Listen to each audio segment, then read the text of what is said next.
Hi, folks. This is Dara Star Tucker, and I want to let you know I will be in D.C., Washington, D.C., playing at the legendary Blues Alley Club on the 15th of October. 2 shows that night, 7 o'clock and 9 o'clock. If you are in the area, if you have family or friends in the area, I would love to see you all there. We had an incredible time in New York at Dizzy's. I got the chance to do a Q&A during the show. We did meet and greet afterwards. I love connecting with you all in person, so would love to see those of you in the DC area at the Blues Alley show on the 15th of October.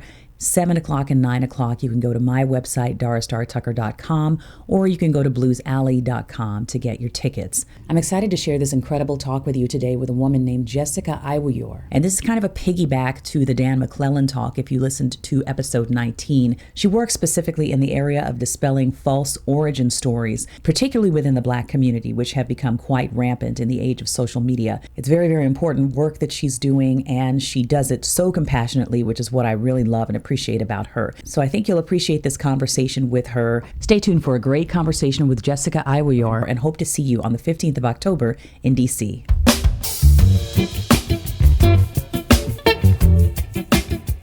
Well, welcome to I'm All Over the Place. I am Dara Star Tucker, and I'm so glad to have a very special guest with me today, Miss Jessica Ann Mitchell Aiwuyor, founder of the National Black Cultural Information Trust. Thank you for being here, Jessica. Thank you so much for having me. I have only recently come upon your content on TikTok, and we're mutuals now. But what I loved about your work was I'm always interested in myth busting and truth telling and helping people to understand, to parse out fact from fiction in whatever, area of specialty that you have. So your area of specialty is, tell me more about what your area of specialty is and the kind of work that you do on TikTok. Sure. So my background is in Africana studies and communications. So Yeah. I kind of put those two fields together to communicate African American cultural history. And one of the things that I do is also dispel or correct mis and disinformation, Mhm. especially in my role as executive director of the National Black Cultural Information Trust. We deal with a lot of cultural issues. So we share information, news, and resources that uplifts the collective freedom of Black communities. And a lot of time that freedom depends on knowledge and information and Mhm. getting through the weeds when it comes to the disinformation that is sometimes targeting our communities. Yeah. Do you feel like there are, or do you know that there are specific efforts to target the Black community with disinformation about, I mean, from your perspective, probably more so history, but from my perspective, I feel like I see that politically, and I know that there are operatives behind the scenes who are, very much targeting the Black community and wanting to pilfer off certain folk to basically feed specific information, in support of certain narratives. But do you see a lot of misinformation from a cultural or historical perspective out there? Yes, actually, and that political aspect of it is often connected to the cultural and historical aspect. Mm-hmm. So when Black communities are even targeted online politically, let's say Black voter suppression efforts online, a lot of times that's connected to actual historical events or Mm-hmm. real sentiments that we feel in the Black community. Mm-hmm. Sometimes Democrats aren't doing enough. Sometimes, Republicans are we know that overwhelmingly we don't think Republicans are doing enough. But what'll happen is those sentiments get taken by whichever entity online, and then they infuse messaging, whether it be through fake accounts like during the 2020 election, Twitter had to take down multiple fake Black voters for Trump accounts Mm-hmm. using pictures of actual deceased Black soldiers and Ah. pretending to be Black and using these hashtags to try to, and they got thousands of followers. And Hmm. they're using like often historical facts and real sentiments that we feel that Mm-hmm. our communities are neglected, that politicians aren't doing enough, But what ends up happening is that is molded into a type of persuasion online manipulation tactic Mm-hmm. to try to decrease Black voter participation. So what we see online is often a lot of the mis and disinformation is connected to a cultural or historical aspect affecting our communities. Hmm. So do you feel like that is what makes, are we more vulnerable? I should ask it in that way. Are we more vulnerable to misinformation and disinformation online, black people in general, or Black Americans specifically? We're extremely vulnerable. We are especially vulnerable because our communities have long been targeted physically. We see the physical violence, but our communities have often been excluded from certain spaces. When we're in the digital space, especially with the boom of social media, it's one of the first times where we are able to create our own platforms and online communities in like the split of a second. But what happens is other people, organizations, or entities are watching those efforts and specifically micro targeting us all the way down to our neighborhoods and our professions, Mm. and using historical aspects to try to persuade us in a specific way. So we are, and the reason why we're even more vulnerable is because a lot of times the social media networks, they may try to, put in different measures, but oftentimes it neglects the very specific historical and cultural aspects of why these entities are um, targeting Black communities in the first place. So a lot is missed. Mm-hmm. The communications done towards white American communities will be different for what is done towards Black American communities or Asian American communities. So a lot of it has to do with not having that cultural competency to even recognize what's happening in real time. And by the time it's discovered, it's not too late, but a lot of damage has already been done. Mm-hmm. How widespread is the problem of misinformation? I mean, I know it's hard. It would be hard to put a number on it or a percentage on it, but in your estimation, is there a way that you can communicate or encapsulate? I mean, obviously, you've started the National Black Cultural Information Trust. This is something that you feel is a significant issue. So, how widespread is this issue, this problem of misinformation within the Black community? It is very much so widespread. It is difficult to put a number on it, but just to give people an example, um, TikTok is one of those platforms where the reason why we're drawn to it is it's much easier to get views, in my opinion, on that platform than Mm-hmm. maybe YouTube or some other places. You could have 0 followers, hop on, say something provocative, and boom, Mm-hmm. you got 1 million views instantly. Well, we've seen consistently this has happened in regards to Black history, videos, fake Black history videos about MLK and why he was fighting for civil rights and all these different things. And then before you know it, the video has 3 million views. Like Mm-hmm. before you know it, the video has 3 million views. And that's just one video. Mm-hmm. Just one. It has went around the world and back Mm-hmm. in one video. By the time it's taken down or the person retracts their statement or it's deleted, millions of people have viewed this and it happens repetitively. And then similar things happening on Facebook, YouTube. Ironically, Twitter, things go viral on there, but Americans are not so much on Twitter as they are on YouTube, Facebook, Instagram, Mm-hmm. and even TikTok. TikTok is growing, but it still hasn't like gotten to the mountaintop of social media platforms in the United States. But it is very much widespread and hard to calculate and put a particular number on it.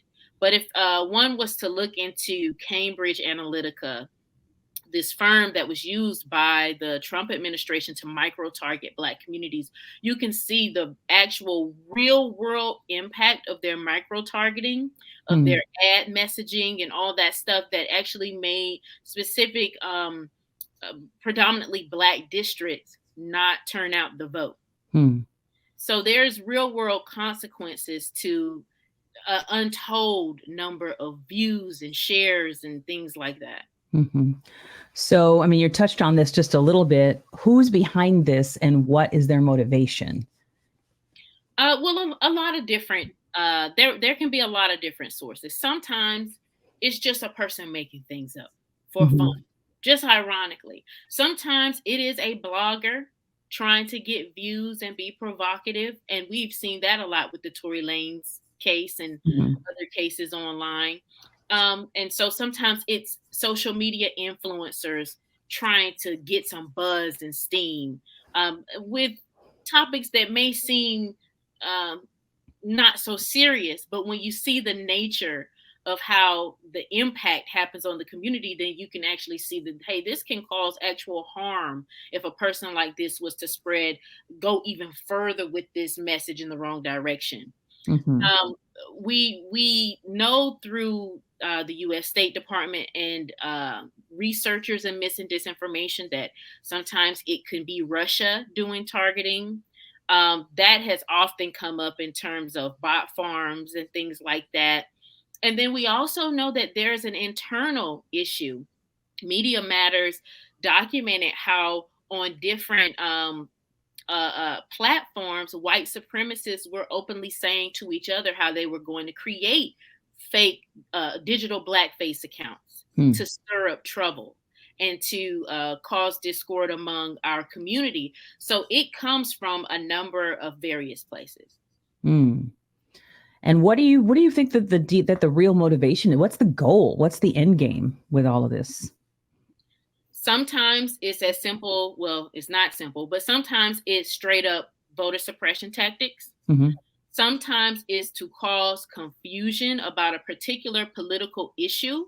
For example, when the Shade Room picked up the story saying that the Biden administration was giving out 30 million crack pipes. And if you were to, what happens there is their staff isn't, I don't know what staff they have now, but media literacy is something their staff would need. Right. Because there's dozens and dozens, if not hundreds, of right-winger websites that look like, when you go to it, normal official newspaper websites. But if just to look beyond the headline and even look beyond the text that they put there, which is often something that they copy and pasted, look down to see who owns the website. Who is this person? Who are they affiliated with? And normal everyday people don't have time to do that. We're scrolling. But an entity like the Shade Room should have time to do that before they post something and it goes to millions of people. So sometimes it's voter suppression. Sometimes it's meant to make us turn on specific policies that might actually have a benefit for our communities.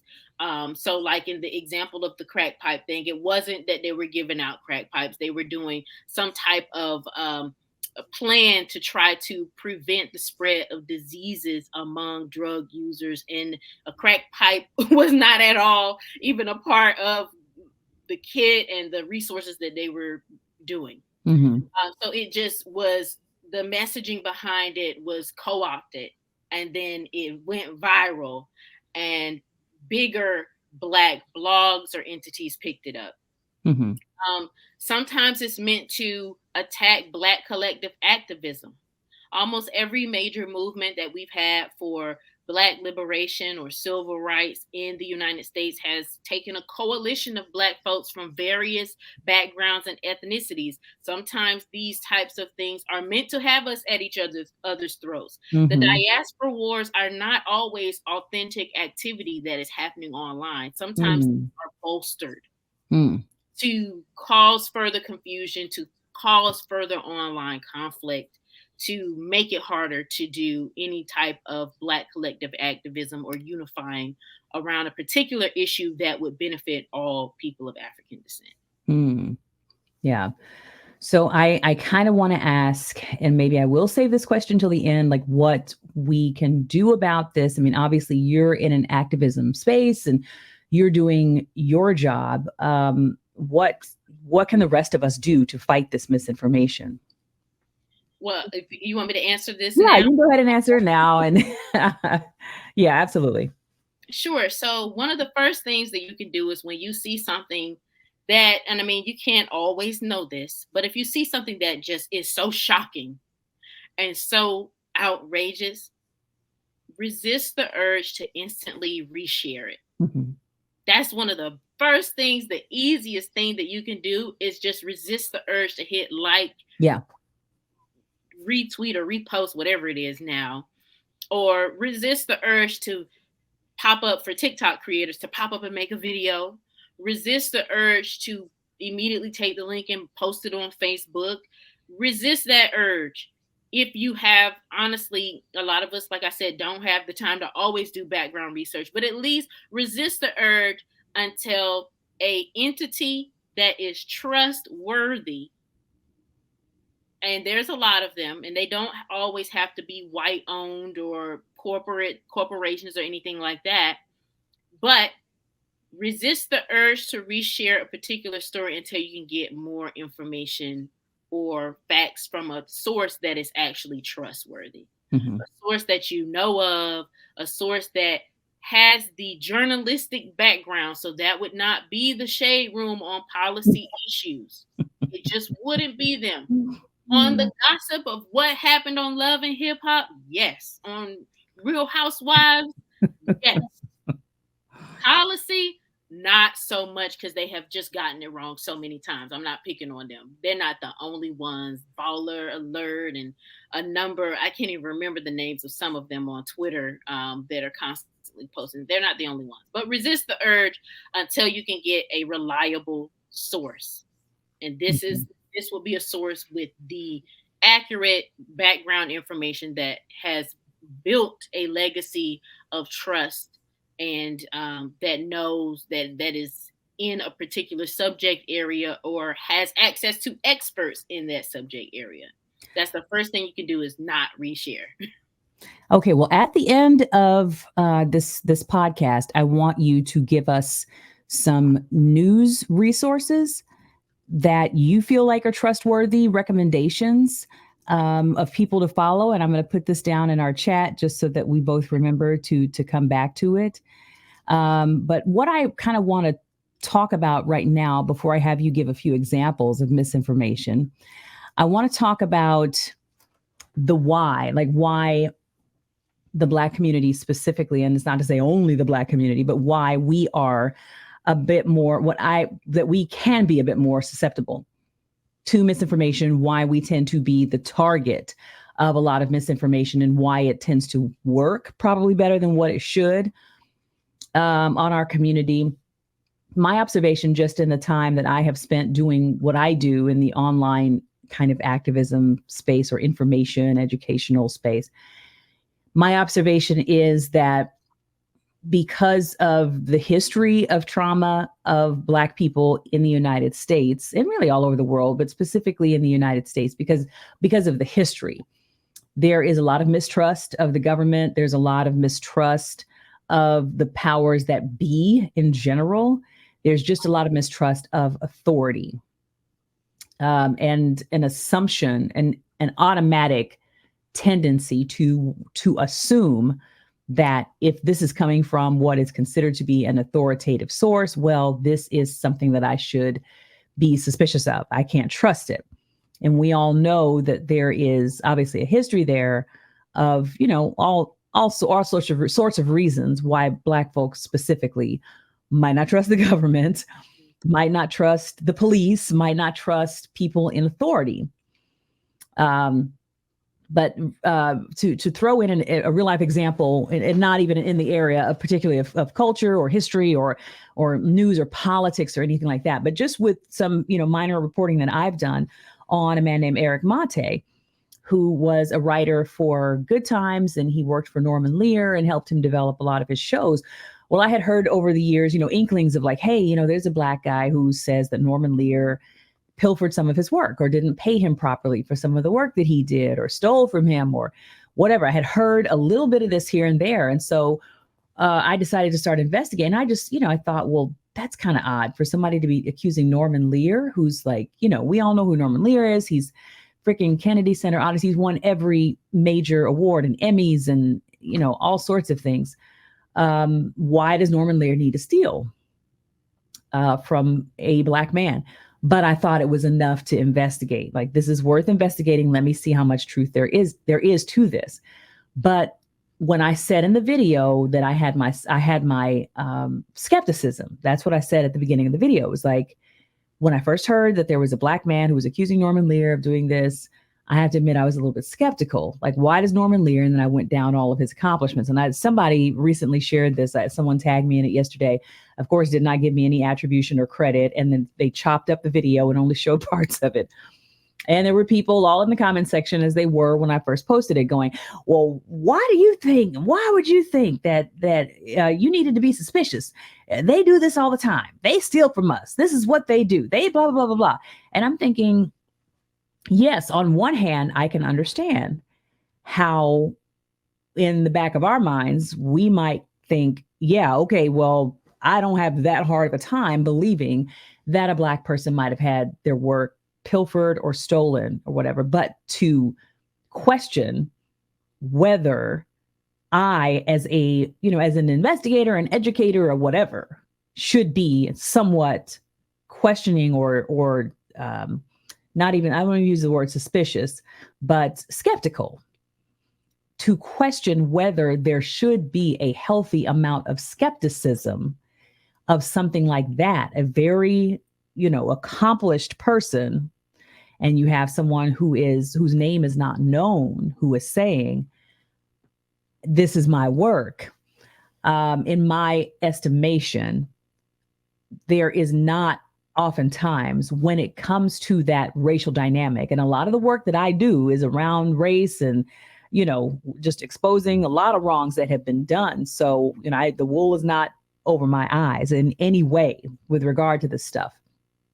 But I feel sometimes that there is a lack of healthy skepticism oftentimes when we feel, on the part of Black Americans, when we feel that there is some racial dynamic to a story that is being reported. If a Black person has been victimized in some way, shape, or form, or if there's an accusation, there is oftentimes an automatic tendency to just give them the benefit of the doubt. We're not going to question. We're not going to ask. Like you said, immediately hit that share button. The Jussie Smollett case comes to mind. And I think there was another one recently that I'm not remembering. Oh, the young woman who said that she was kidnapped and things like that. We tend to automatically be willing to believe and assume, give the benefit of the doubt, which to some degree, if a person has been truly victimized, it is a beautiful thing to give the benefit of the doubt. But how do we balance that out? I guess just that tendency, which is a compassionate tendency, to want to give victims, especially victims of racial injustice, the benefit of the doubt, but also carrying with us a healthy amount of skepticism, even when there is a racial dynamic at play. How do you balance both of those instincts? I lean towards believing a victim, but I also lean heavily towards getting facts as they come in. Sometimes you don't always have the information up front. You just don't. Even the best journalist, the best researcher, it takes time. Like in the Jussie Smollett case, I think it's good to automatically believe someone if they say something like this has hurt our community, but you also want to wait to see the facts of the case, what happened as it comes out. And so I think for the most part, it wasn't wrong for us to believe Jussie or to believe the young woman, and I can't remember her name now. She was in Alabama, and I apologize that I don't know her name offhand either. I did remember, but now I don't remember. In Alabama, she was in fact missing. That was a fact. Now, how she came up missing, we got that later as the facts unfolded, that she made herself go missing. But she was missing, and that was factual. And that is we should be concerned. Right. Um, it's okay to show that level of concern. I think that's the balance. That Yeah. concern and that automatic empathy is a good thing that our community has. Mm-hmm. And then from there, figuring out what happened Mm-hmm. and being okay with the facts not being what we expected them to be. Right. Right. I think that's part of it. I Um, think oftentimes in these cases, in both of those cases, which are more kind of current news stories versus more of the historical misinformation that oftentimes you address. But I mean, do you address current news stories, or is it more like history's false history or misinformation with regard to history? Is it current information as well? it's current too. Okay. So like when Nicki Minaj's cousin's friends uh balls were affected by COVID. Right. Right. We made a statement about Okay. that and covered that. Okay. So yeah. Yeah, I think oftentimes in these cases specifically, and I'm thinking about Eric Monte, this man that accused Norman Lear of stealing from him. And like I said, I did an entire report on him, ended up doing a fundraiser on him. We're still paying his rent from the funds that were paid there. I'm in absolute support of him. But as I said, there was a lot of I don't want to say vitriol, but there were a lot of accusations directed at me for not immediately, jumping and wanting to believe every part of a story. There are still parts of his story, to be honest, that I don't know necessarily whether they played out the way that he said that they did. I know that in a fundamental sense, he was done wrong and he is owed something. So I feel like in terms of balancing the compassionate, and as you said, being having a tendency or having an inclination to support victims and to believe victims versus waiting to get enough information where we can make sure that we are not making wrong judgments about what is happening in the news or what has happened historically.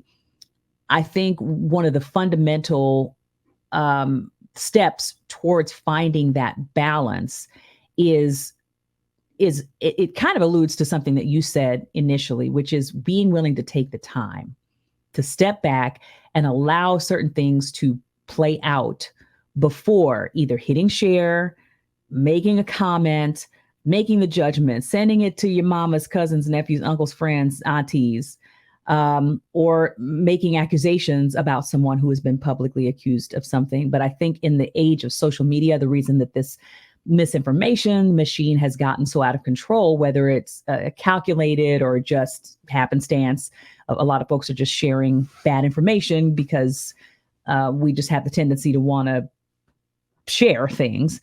One of the reasons that it's gotten so out of control is that we don't take time. We don't step back. We don't allow ourselves to think. And I've often seen people be criticized for asking, in the case of police brutality, it can kind of be a kind of a weird slippery slope, because oftentimes you'll hear, oh, let's wait to hear, we don't know what happened before the tape started, that kind of thing. And that can be very frustrating for Black folks who know that historically we have been we've had more of a tendency to be victimized by police and victims of police brutality. And the answer tends to always be, well, let's not make a judgment. Let's not make a snap judgment. Let's wait and see until we have more information. So I think, oftentimes we want to be perceived as believing victims, and we want to be perceived as supporting Black people. As Issa Rae says, I'm rooting for everybody Black. We that is our instinctive, automatic tendency. So how do you balance that out with the tendency with the need to use wisdom before we support openly and before we share? How do you balance that out yourself?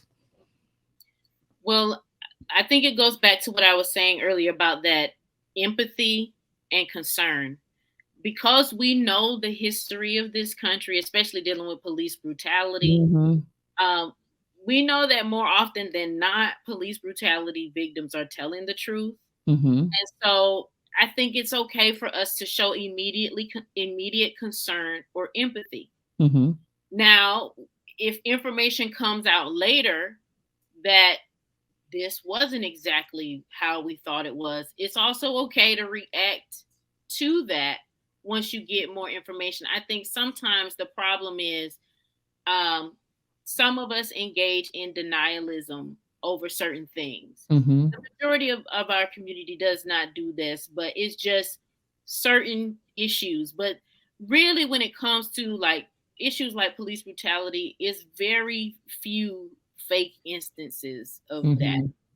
So that being a real big concern is not so much. Mm-hmm. However, if you want to err on the side of caution with a story that may seem too outrageous or may seem, just hold on the pause button, but don't be afraid to share your compassion and empathy on certain Mm-hmm. Mm-hmm. and say, I can't wait to hear more, learn more about what happened. Mm-hmm. So I want you to kind of run down a little bit of a short list of just like if we're talking historically or if we're talking modern day. I mean, you've already given us a few examples, but I can think of a few examples offhand myself. But you had kind of specializing in the work that you do. We're going to go through maybe like a top five, like the top five bits of misinformation, whether it be false history, false origin stories, just legends and belief systems. I don't know if you deal in conspiracy necessarily, but what are your kind of all-star top five? Like if I could reach the whole of, Black America and dispel this misinformation or disinformation, these are the top five that I would address. So can you kind of run those down for us? Oh goodness, that's a big job. I should have prepared you, but That's a big job. I think that there's generally a lot of misinformation, and let me back up a minute because we just kind of jumped into talking about it without me providing folks definitions. So this mm-hmm. misinformation is information that is false, but the person didn't know it was false. It's just maybe you misheard it and you repeated it in the way that you misheard it, and then now it spreads and somebody else believes this thing, but it's not on purpose. Mm-hmm. That's misinformation. Mm-hmm. And so that often happens, like with the story of the doctor that uh, did work on blood transfusions, and then he had a car accident, and everybody was told he died because he didn't get the blood, but that Mm-hmm. actually isn't why he died. That's misinformation. It's a myth, but it's not on purpose that people believe that. It's Right. just that we've been told the story so many times wrong that we all believed it. Mm-hmm. Disinformation is when a person, entity, organization, whatever, creates false information with the intention of deceiving people or persuading people to think another way. Mm-hmm. That's disinformation when it's done on purpose. Now, there's another one, malinformation, where it can use components of real information but for a malicious purpose. Mm. And so, for example, malinformation of a mixture of malinformation and misinformation during the height of COVID. And this is a big one that deals with healthcare. So I will put this in my top five. Okay. During the height of COVID, when people were trying to get people vaccinated, which is still very much a tug of war here, the Tuskegee syphilis study kept coming up. Mm-hmm. And many people believed that Black men were injected with syphilis. That is not what happened. They had syphilis. They were told they were going to be treated. Instead, the government watched them die slowly. That's what happened. So the truth is, the government did something foul to African American men and did not treat them. Okay, but we're misinformed about how it occurred. Mm-hmm. That's the misinformation part. The malinformation part is it's true that the government did something wrong to Black men concerning their health care. The misinformation part is how it occurred, Mm-hmm.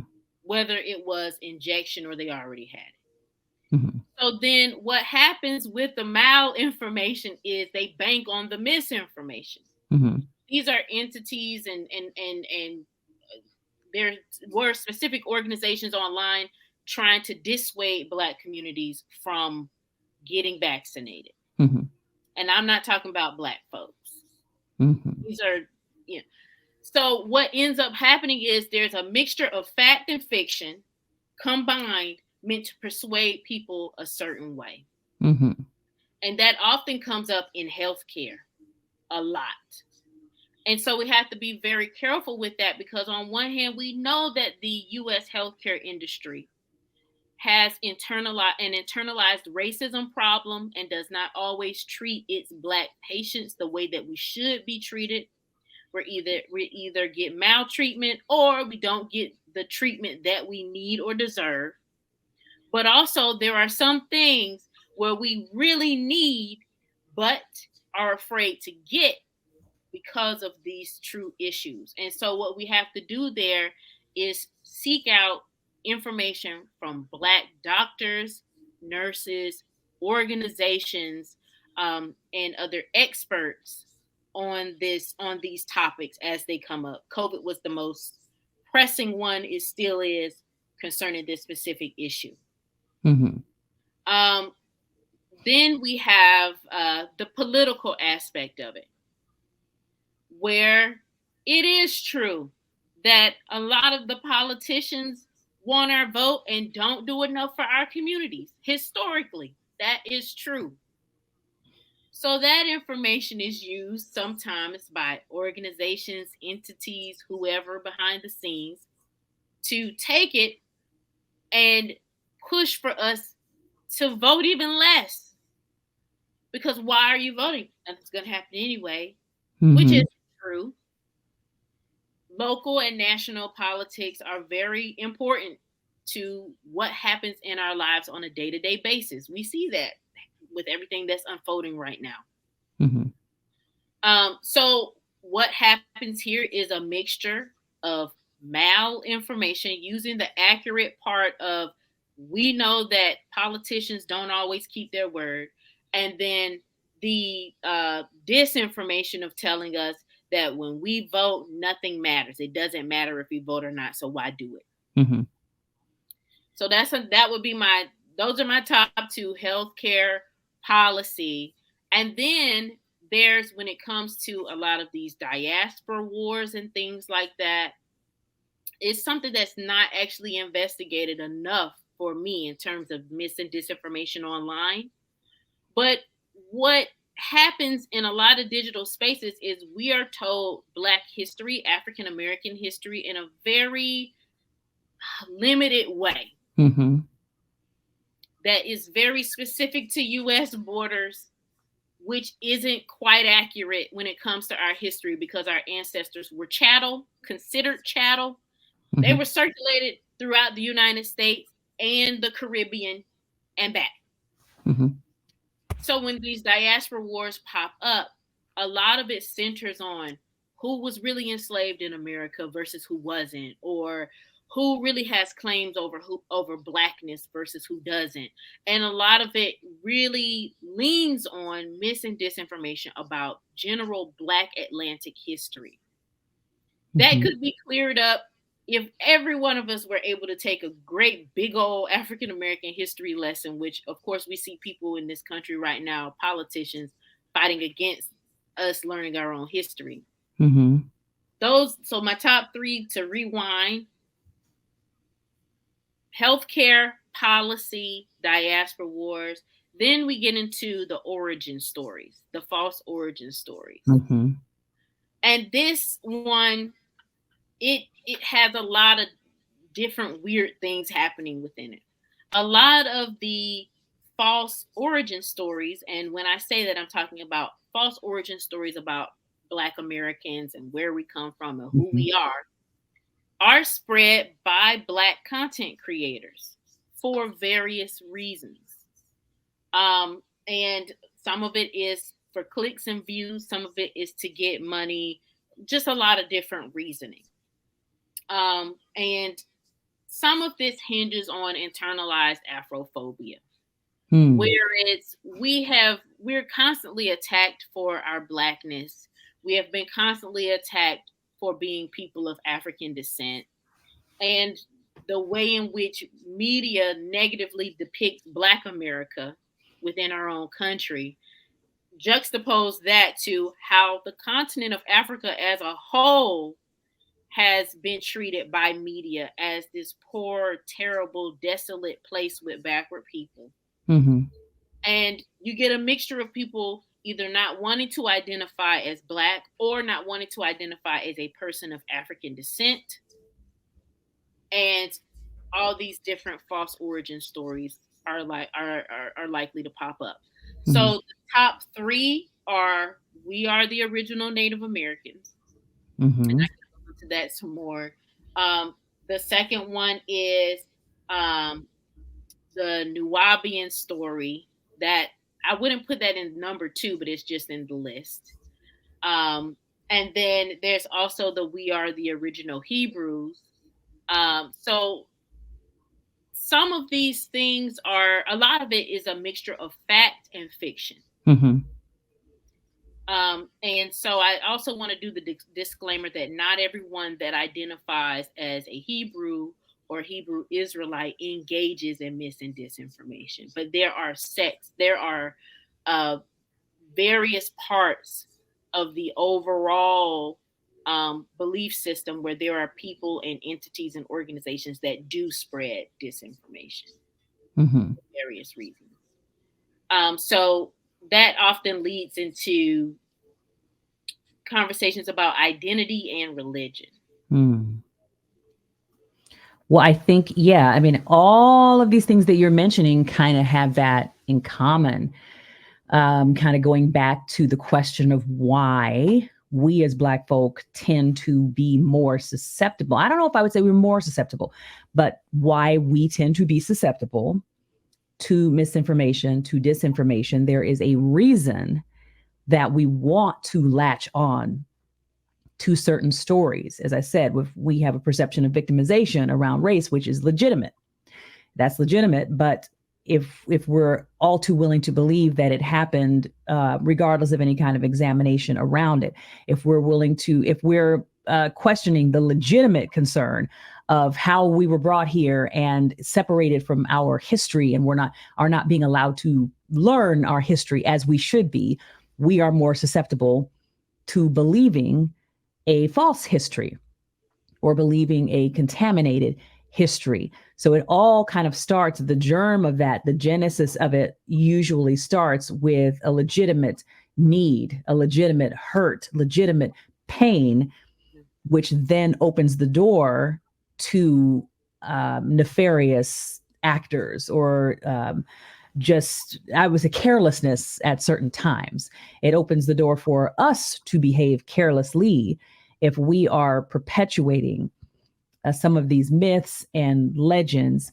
I'm particularly interested in, I've got a couple of episodes coming. I've got an episode of the podcast coming on specifically on the kind of the false history around, not specifically on the history of the Black Hebrews, but on the false history of the Khazar Theory, which is basically that says that Jewish people, Ashkenazi Jews, are not true descendants of the nations of Judah, the tribe of Judah.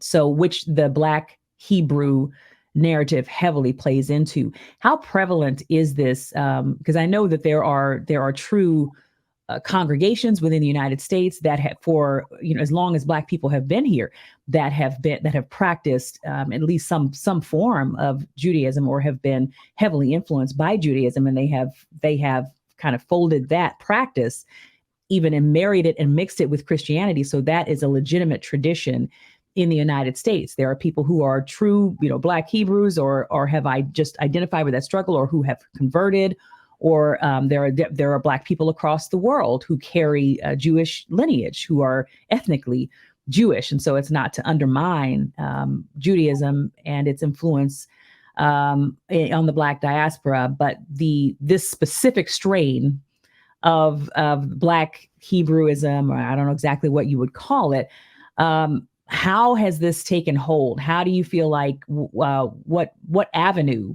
has this theory taken to reach as many people as it has? Why is it so popular? How has it spread so quickly? And why is it so prevalent right now?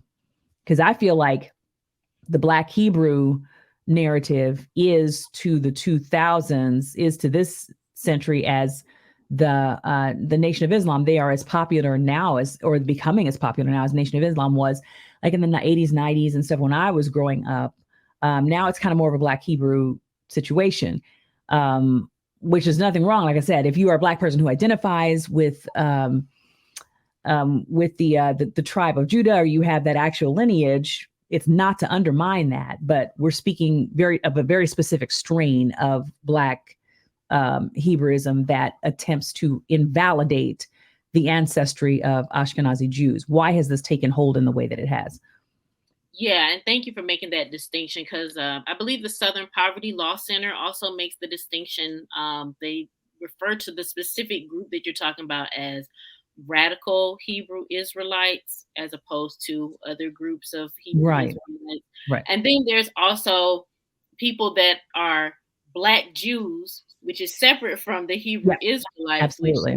which they have that whole internal dialogue or Yeah, conflict. it's like traditional Islam versus Nation of Islam. These are two different things, but Black people could theoretically be a part of either, and we don't ever want to assume that you are necessarily that this newer strain of Black Hebrew Israelites simply because you are Black and you are Jewish. So, how do you feel like that? Why do you feel like this new strain of it has taken hold in the way that it has? I think it comes from the same place as some of the we're the real Native American narrative. Mm-hmm. Some of it really has to do with rejection of African ancestry or identity. Sometimes it's not a full-on rejection, but a rejection of the history, the true history of our ancestry. Many of our ancestors were not Hebrew. They just were not.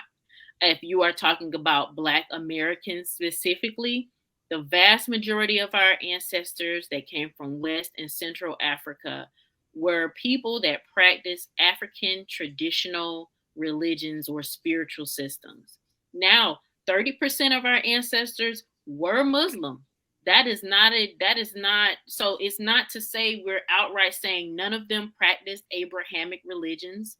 There were some that were Christian even before they came over. There's evidence of that in South Carolina with the Stono Rebellion, with some of them being followers of Kempa Vita, who was a Christian convert in the Congo. So there's evidences of some Abrahamic religions among African Americans before coming to the United States, but they also were not native to the region. A lot of these ancestors or converts or descendants of converts that were brought to the United or to what would become the United States. I think that the want to be included as the original or be native to Judaism or being Hebrew has a lot to do with shame of African ancestry and history and not really wanting to be connected to that history by viewing it as less than. Mm-hmm. Now, this isn't always the case. There are people that identify as African, Hebrew, Israelite, etc. But the automatic rejection of African, of at least knowing that your ancestors practice a religion outside of Abrahamic religions, for some produces a sense of shame. And so if they can shake that off and say, no, we're the real true Hebrew Israelites, and it was predicted that we would be enslaved and taken to America, and that's what they don't want you to know. That is a way of making people feel better about a very complicated and traumatic history. And it has even gone so far as down in I believe it was in Charleston, there was a tour that's supposed to be about Gullah Geechee history, where the whole time they're telling people that we're the original Hebrew Israelite. and like harping on that and all that rich Gullah Geechee history, all that direct connection to African ancestry just brushed to the side in order to claim some other type of legacy that makes you feel better. And a lot of it also has to do with kind of like the current supremacy of Abrahamic religions in general across the world. It's just the dominant, these are the dominant religions of our time right now. And so people want to feel attached to that in different ways. People want to, so some people want to go as far as saying they're the original. But it's okay to not be. Yeah. You know, my ancestors are, I come from Gullah Geechee ancestors. They were Christian, you know, obviously for different reasons. Some of my ancestors may have even been Muslim. I just don't know of them. But the point is, it's okay to be a part of an Abrahamic religion without having to recreate history in order to feel like you belong, in order to feel a sense of pride. You don't have to do that.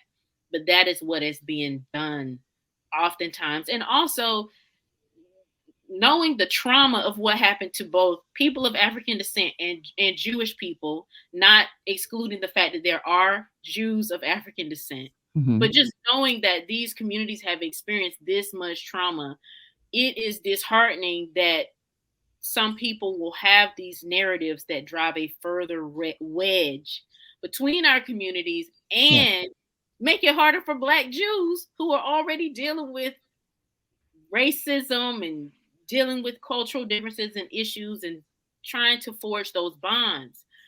So it's just a lot that goes on behind that. There's a lot of real trauma behind these different levels of denialism and false origin stories. Yeah, and I've even noticed a tendency very recently, I would say in the last couple of years, I've seen a couple of videos that have been circulating about false origin stories around our Christian history. When you hear a lot of accusations about, you know, this is a white man's religion and it's a white man's this, and a lot of rejection of Christianity because this was a religion that was forced upon us when we came to this country. There has recently been a lot of pushback to that from Black Christians that basically say, no, Christianity was widespread in Africa. Christianity was everywhere. And if you really know your history, then you know Christianity was not just the white man's religion. This was our religion when we were in Africa. And I feel like that, you know, that theory has taken root in a completely different segment of the population. It's definitely popular amongst Black Christians who get a hold of that, but it's also popular among white people. Can you speak to that one? Yeah. So there are African influences on Christianity today, most certainly among Ethiopians that have one of the oldest African Christian histories. But Christianity was not widespread in Western and Central Africa. It just is not what it was. It just wasn't. There may have been small groups. It just was not as widespread as people are making it to be. And again, it comes from that point of wanting to feel whole, wanting to feel like we belong. So we claim this thing. Like I was saying before, there were Christians in the Congo. Kempavita was a convert, though. She was an African spiritualist. And her theology, according to the dreams that she had, was that Jesus was Mary was Black, Jesus was Black.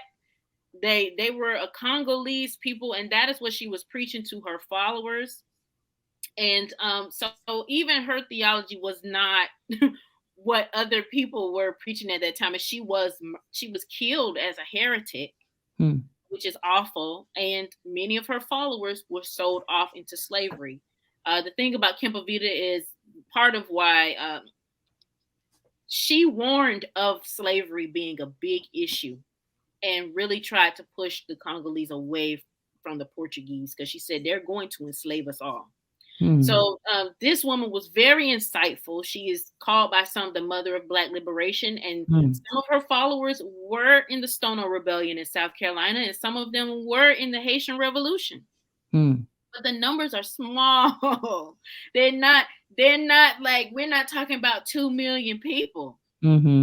So as a counter to Christianity as the white man's religion, which is also false, not the white man's religion, but it was used and weaponized against Black people. So white evangelicalism, I would call that, white man's religion. But Christianity as a whole is not the white man's religion. That's a co-option of what occurred. That was a whitewashing of our history or general Christianity. We know Jesus was not a white man. And so all of that, it's like we're trying to sometimes fight disinformation with more disinformation. And it's really hard to get through the noise when somebody comes and tries to correct it. But no, Christianity was not widespread in Western and Central Africa. Again, our ancestors were predominantly practicing African traditional religions and spiritual systems. And also Christianity is not the white man's religion. But two things can be wrong at the same time. And lastly, I kind of want you to speak on that that original native narrative as well. That's one that I am also kind of working on a bit of a breakdown about. I'm almost through the breakdown about the Khazar theory, meaning the theory of Jewish people usurping the heritage of Black Jews, or Ashkenazi Jews usurping the heritage of Black Jews, and supposedly they are the false a false people. So I will be doing a breakdown on this original native and just kind of getting into really the genealogy of it. Is this something that can be proven? Studying geographical migrations and things like that, and where did the original natives in the United States, what is now the United States, come from, and all of that. But can you speak to that in terms of just how we came to this? How did we come to this, to the extent that how we came to this theory? And it's so interesting how these false histories I would think they contradict each other. So if this group is right, then this other group over here could not possibly be right. So you all have a revelation about something that stands in complete contradiction to how this other group is saying this went down. And I don't know how that relates to the Moors. This whole theory that we were really Moors and we came over before Christopher Columbus, and these were kings from Africa and they made it and we were all here and established. And is this the Black native theory? Is that the theory? There's multiple ones. There's not one specific one. There's the one where people use the work of Ivan von Sertima to say we came before Columbus. And even he issued a correction after all of that to say he never said that we were the original Native Americans, but people miss that correction. Who's the author that you're referencing? I'm sorry. Ivan von Sertima. He was a scholar. He's the one that people often reference when they start with these theories. They say, have you read Who Came Before Columbus? And a lot of... Yes, I know the book. Absolutely. Yes. And a lot of what he wrote was challenged. But I can honestly say when he was trying to write it, he was trying to showcase African influences around the world. But the book often causes, unfortunately, a lot of conflict, more conflict than I think he ever anticipated. I can't speak for him, but there are some falsehoods and some misconceptions in that book. And he does try to do some corrections later on, but of course that is often ignored. Right. He also never denied the transatlantic slave trade, and he has written about the transatlantic slave trade and that we are African people. But the people that reference that book will tell you, no, we was the Native Americans, but Ivan von Sertima was saying we were Africans. So he had some, it's a complex, and there's some misinformation also within his work. But I think he was a genuine scholar trying to do something good. But there's some complications with his work for sure. Yeah, I can't tell you how many of these folks I have in my company, because of the type of content that I do. I have a lot of these folks, from all different directions in my comments. Sister, you don't know who you are, and you need to learn it. You don't know your history, and you're lost, and we're not Africans. You don't know. And I'm just like, man, y'all are coming from so many different directions. It almost feels like playing whack-a-mole, like trying to keep up with all of the different theories, and not insulting people or dismissing people, because they really are searching for a sense of connectedness and a sense of, I would say, a sense of valor. I feel like a lot of this stuff comes from a place, not only, as you were saying, of you called it Afrophobia. Mhm. Not only that, but it is from a place of, I don't really want to say shame, but it's from a place of shame, of being descendants in this country of enslaved people. We were just that sense of, we were captured, we were conquered, we were dragged over here against our will, and we were subjugated and put asunder for 150 years or whatever. We lost, we Mhm. were conquered people, and we are still recovering from that sense of having been conquered. And there's a perception of us being docile, or not smart or wily enough or wise enough or rich enough, or just not enough to have overcome that. And I feel like you touched upon some of this a little earlier, of just that sense of wanting to find a place of belonging, and a connectedness with a history that speaks to a dignity that we feel is that we are worthy of. That for me is the bedrock of all of this. That is what causes us to be susceptible to a lot of this misinformation. And also the fact that we were miseducated. That's why Carter G. Woodson wrote The Miseducation of the Negro, and we are still Mm, denied access to our yeah, history. They yeah, pulling down whole history libraries yeah. in Florida and Arkansas is telling people they got to hand over Black history books to the state. There has always been an attack on Black history and us learning who we are, which also makes us more vulnerable to some of these theories and the mis and disinformation that's out there. Ironically, though, the whole we are the original Native Americans, if you're trying to get around feeling conquered, why choose Native American? Like it Right. doesn't make sense because they're also in that situation when it Mhm, comes to having been experienced that violence and colonialism and the mhm, conquered and all that kind of stuff. So that does not, it doesn't keep you away from that type of having that type of a history. So one of the things that I sometimes engage, I definitely study. The reason why it's coming up so prevalently is because there are a number of very popular YouTube channels spreading this. yeah. And YouTube is one of the top social media websites that Americans use. Mhm, And people are becoming influenced by this. And it's almost like a sleight of the hand. The commentator shows some document that people never heard of before. And like next thing you know, people are believing this. mhm, Um, and they're getting millions of views yeah. across YouTube. And so what happens is people end up believing, and and again, this is a mixture of fact and fiction. Mhm, Someone named Walter Plecker did try to rename a group of Native Americans as Negro, but it was in one state and it was near the end of chattel slavery. Like, mhm, so that he doesn't make up for the 300 years before that. mhm, He didn't reclassify all Native Americans as Negro and never had that opportunity to. mhm. Um, and so there's a mixture of fact and fiction in terms of where at who which Africans came where. People are saying, well, maybe it did happen, but most of us were here already. No, you weren't here already. Mhm. Most of your ancestors were not here already. I've heard people say, well, how did 240 pilgrims bring 10 million people over? And the question, if you were to look at it, it's just so ridiculous because you really thought that was it one boat ride? Did Right. you that like Right. not centuries? It was centuries of people Right. being brought over, and then there were our ancestors being bred like cattle. Right. They Right. were breeding us, Right. constantly breeding us. Mm-hmm. So like this idea that it was just, people take some of the smallest things and twist it to fit a narrative sometimes.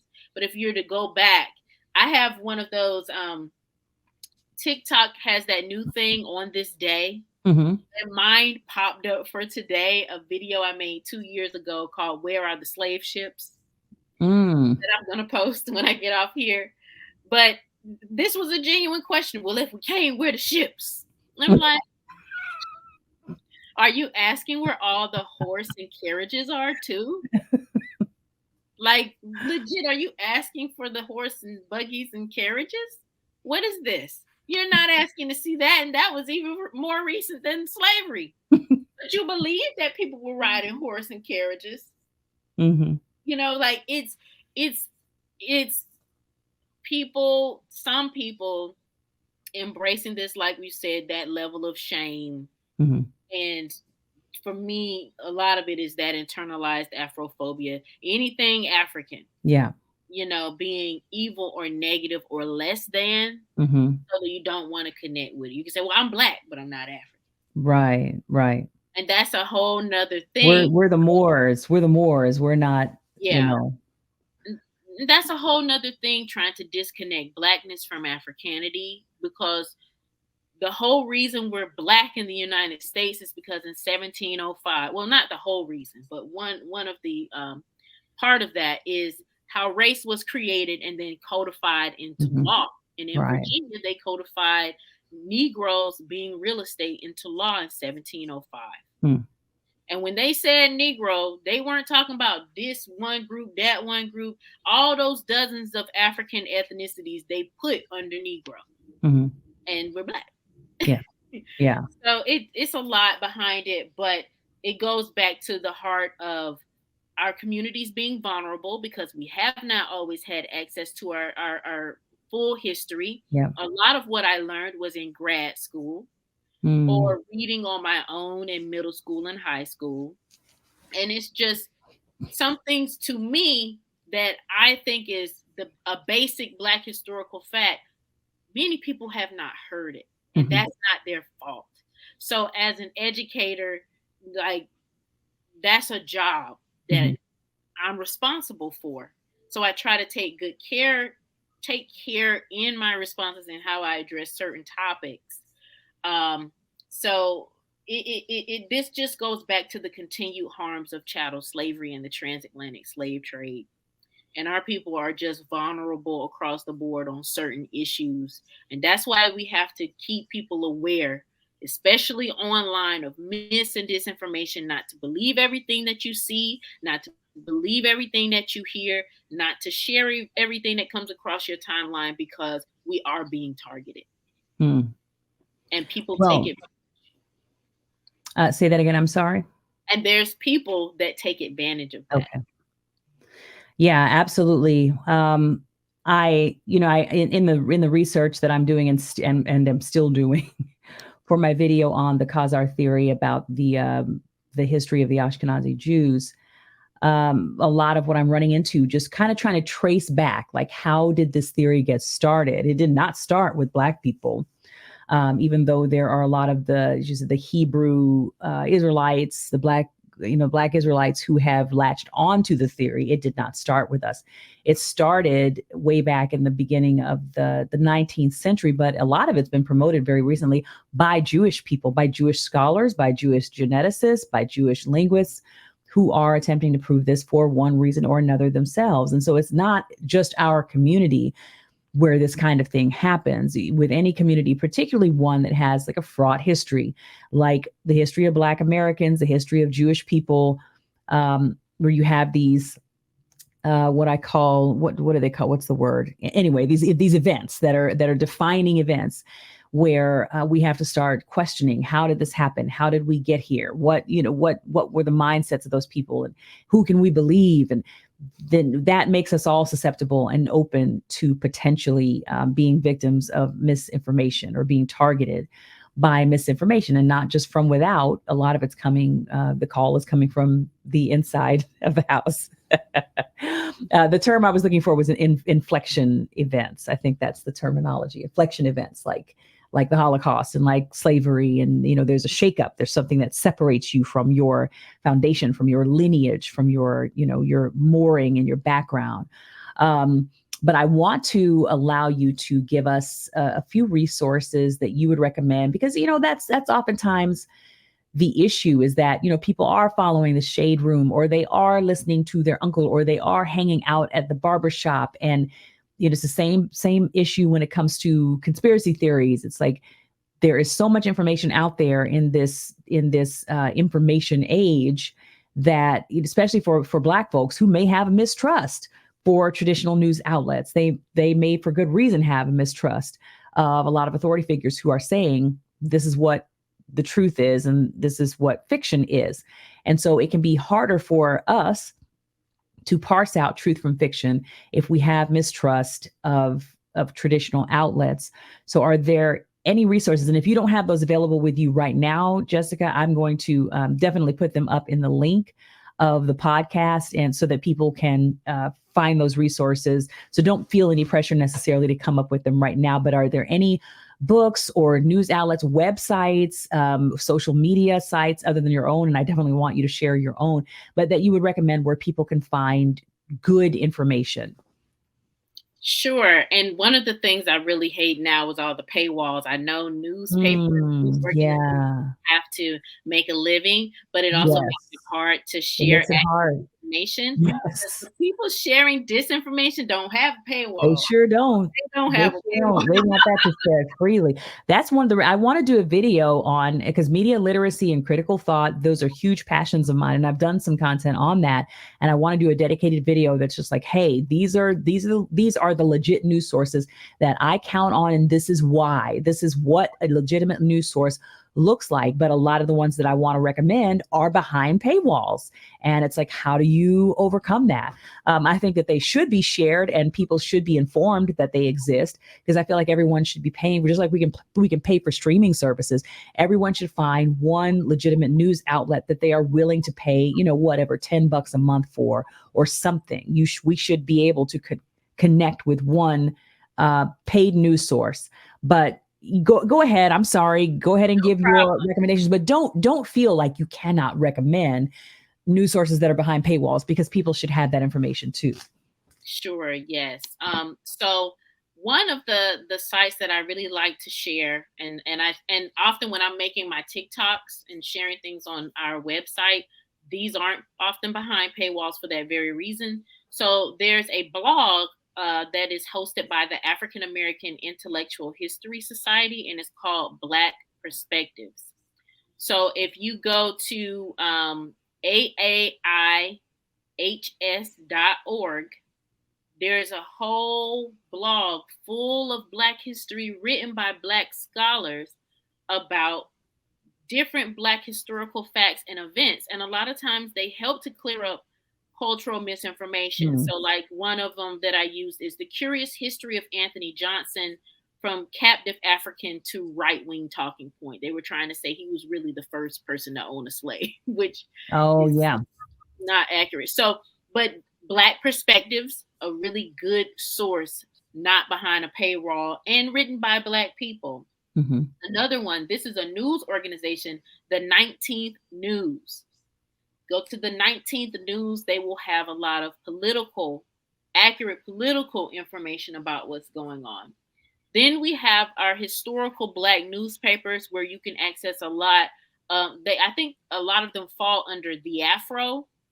It's called the Afro American Newspapers, but you can go to theafro.org or .com. I also love PBS. I share PBS all the time, and they share a lot of Black history and information and news that is not behind a paywall. Then for other places, you can go to NPR.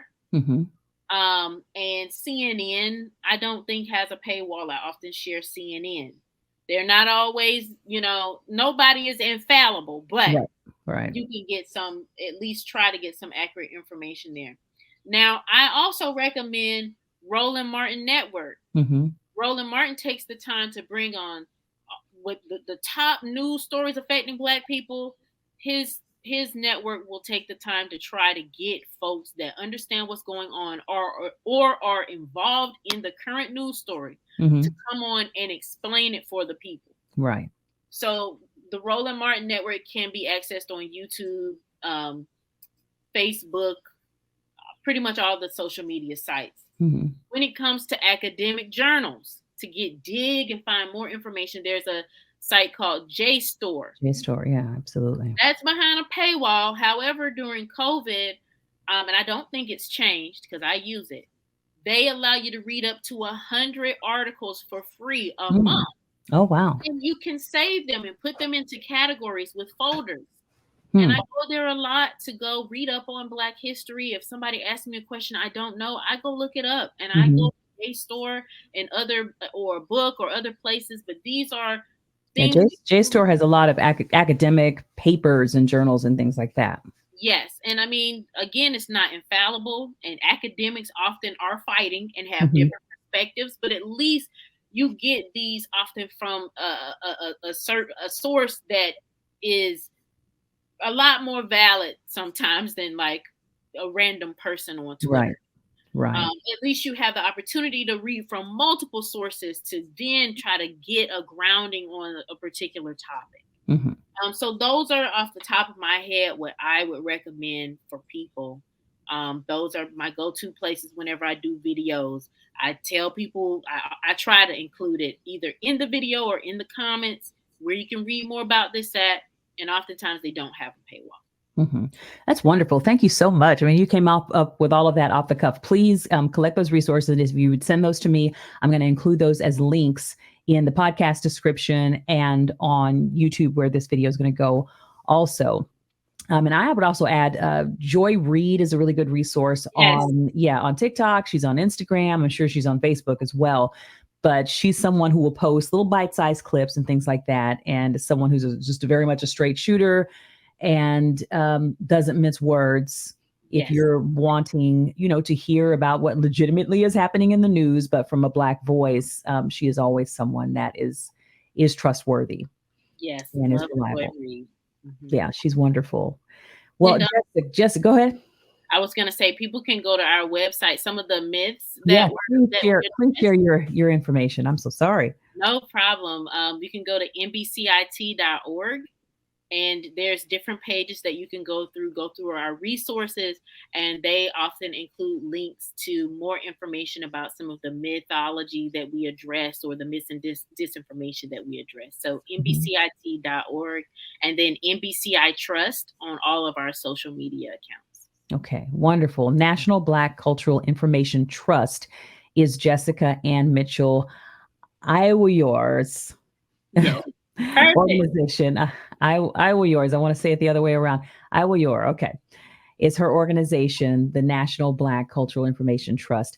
Jessica, this has been invaluable. I mean, what a great talk. I feel like I've actually learned some things, and it's just always helpful to kind of just help put the pieces in order in your mind. Even if you understand that misinformation is a big problem, it doesn't mean that you will not be susceptible to misinformation, because we all have something called, and I've done videos on confirmation bias.